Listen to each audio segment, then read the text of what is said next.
Assalamualaikum warahmatullahi wabarakatuh. Saya Ananun Pawa, NIM 1931040069. Kelas Penjaskes B, tugas akhir semester mata kuliah pencegahan perawatan cedera. Jurusan Pendidikan Jasmani Kesehatan dan Rekreasi. Universitas Negeri Makassar. Di sini saya akan menjelaskan materi pembahasan mata kuliah pencegahan perawatan cedera. Salah satunya yaitu cedera olahraga. Yang pertama, pengertian cedera olahraga. Pengertian cedera adalah menurut pendapat yang dikemukakan oleh Otto Iskandar pada tahun 1994. Cedera adalah suatu gaya-gaya bekerja pada tubuh atau sebagian dari tubuh yang melampaui kemampuan tubuh untuk mengatasinya. Gaya-gaya ini berlangsung dengan cepat atau jangka lama. Adapun menurut Hardianto Wibowo pada tahun 1995, yang dimaksud dengan cedera olahraga adalah segala macam cedera yang timbul baik pada waktu latihan maupun waktu olahraga atau pertandingan ataupun sesudah pertandingan. Cedera olahraga adalah cedera yang terjadi pada sistem otot dan rangka tubuh selama olahraga akibat suatu ketidaksengajaan atau kecelakaan maupun kesalahan yang sebenarnya dapat dihindari seperti kurang pemanasan, faktor motorik, intensitas latihan yang terlalu berat, dan tingkat stres yang tinggi.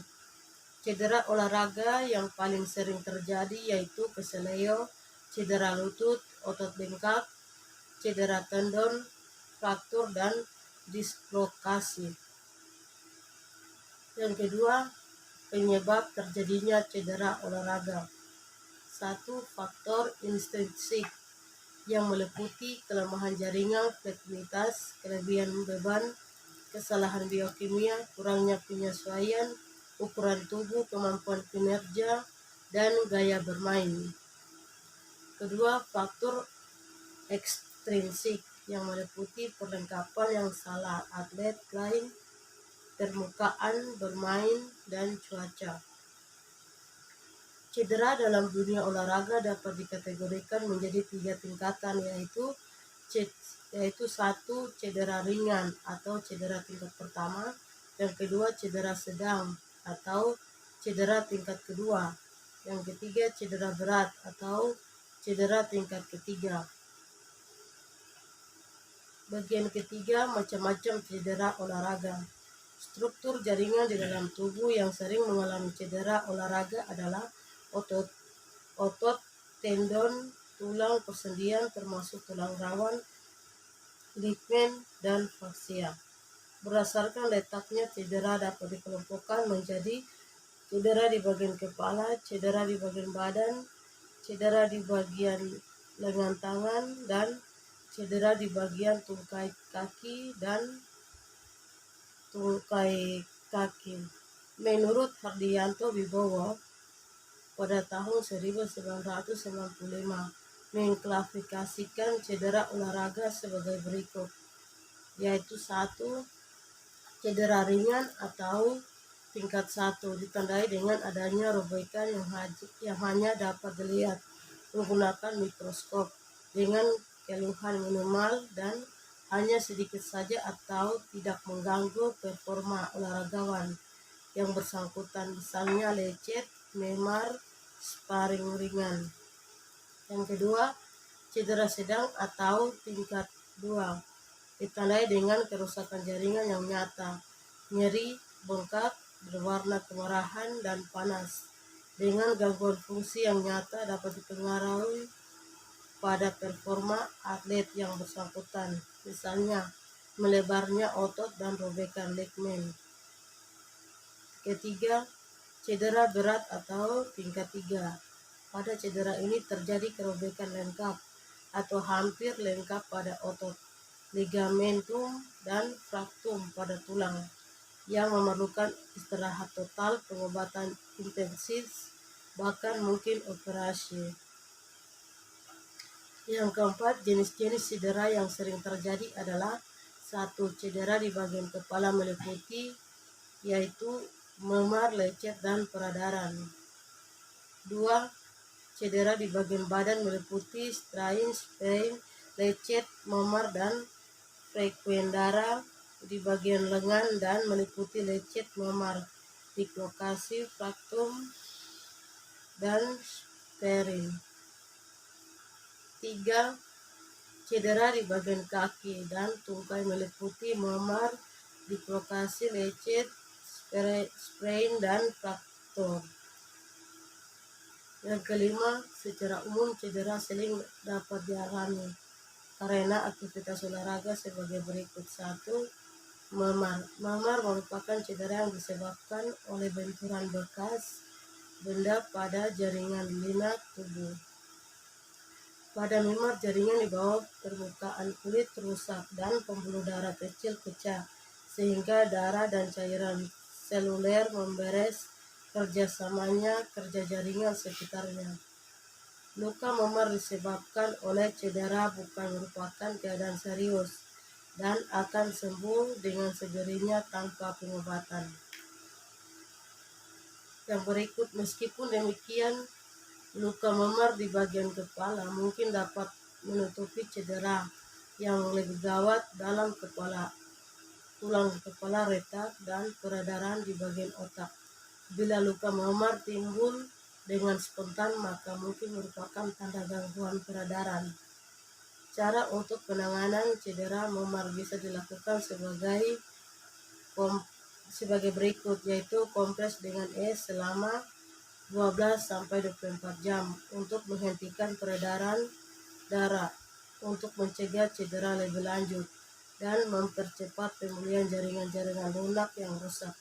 Hindari benturan di daerah cedera pada saat latihan maupun pertandingannya berikut. Yang kedua, kram otot. Kram otot merupakan kontraksi otot yang tertentu berlebihan dan terjadi secara mendadak tanpa didasari.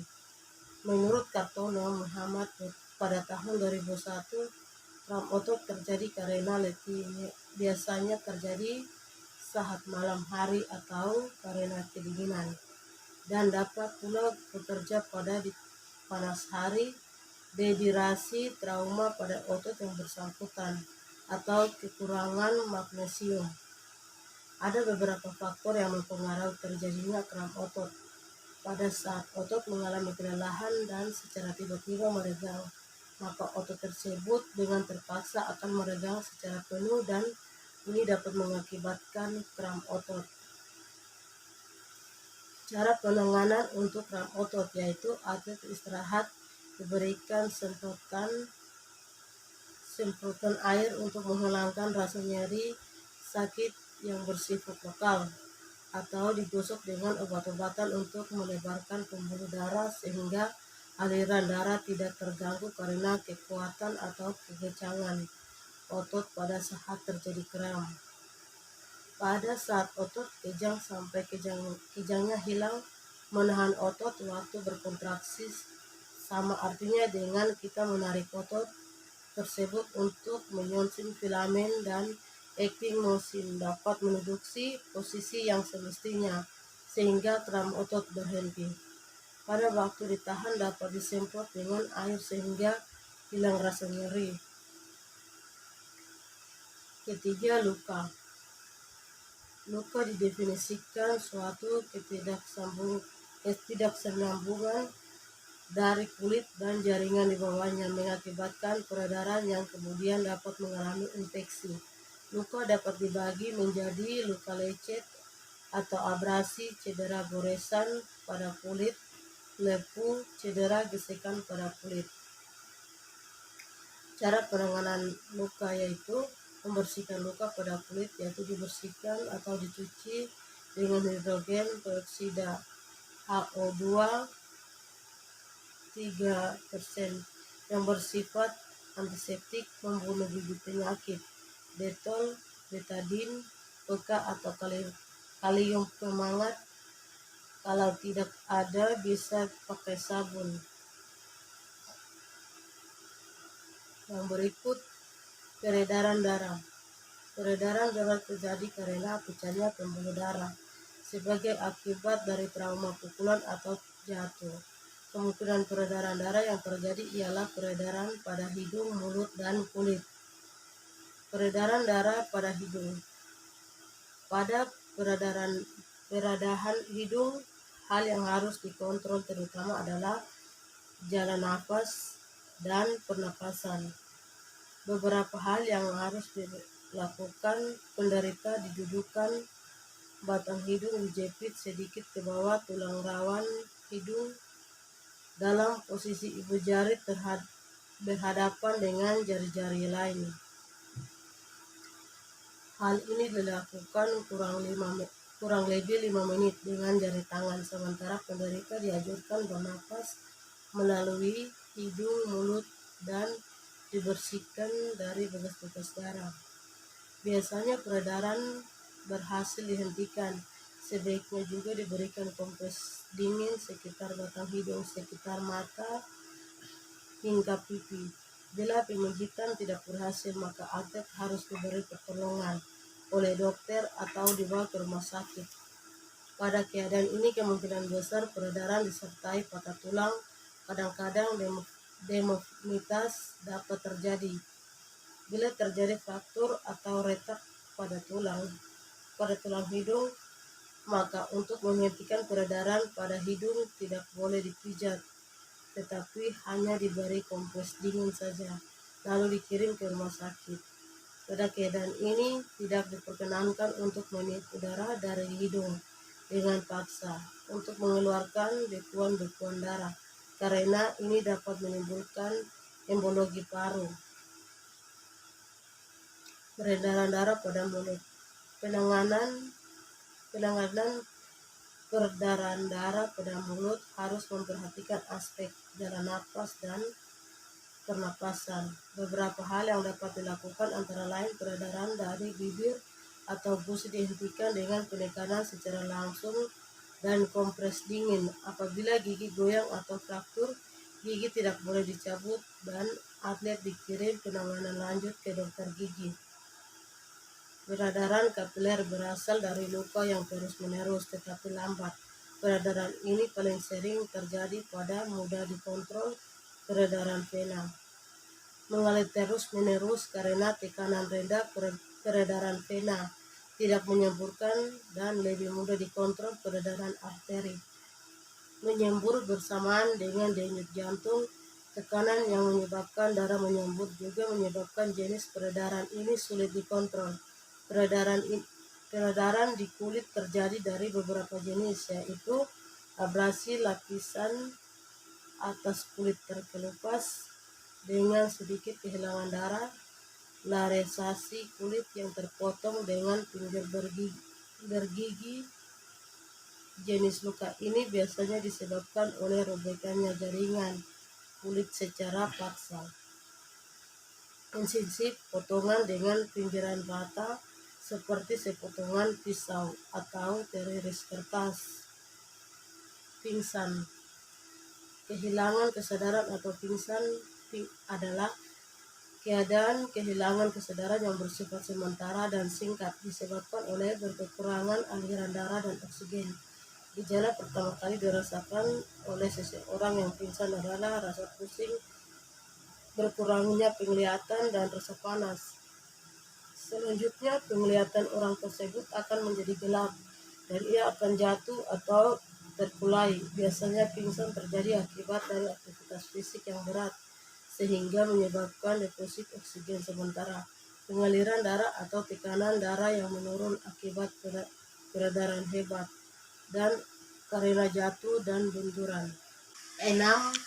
Cara penanganan pingsan yaitu menyadarkan korban, mengeluarkan atau membawa korban ke tempat tenang dengan posisi kelentangan dan kepala tanpa bantal. Dilakukan pemeriksaan dengan lebih teliti lagi mengenai refleksi pupil. Jika ditempatkan antara pupil mata kanan dan kiri, anisokur, ini berarti bukan semata-mata kegaringan tetapi dalam keadaan gawat. Sekian atas penjelasan saya. Assalamualaikum warahmatullahi wabarakatuh.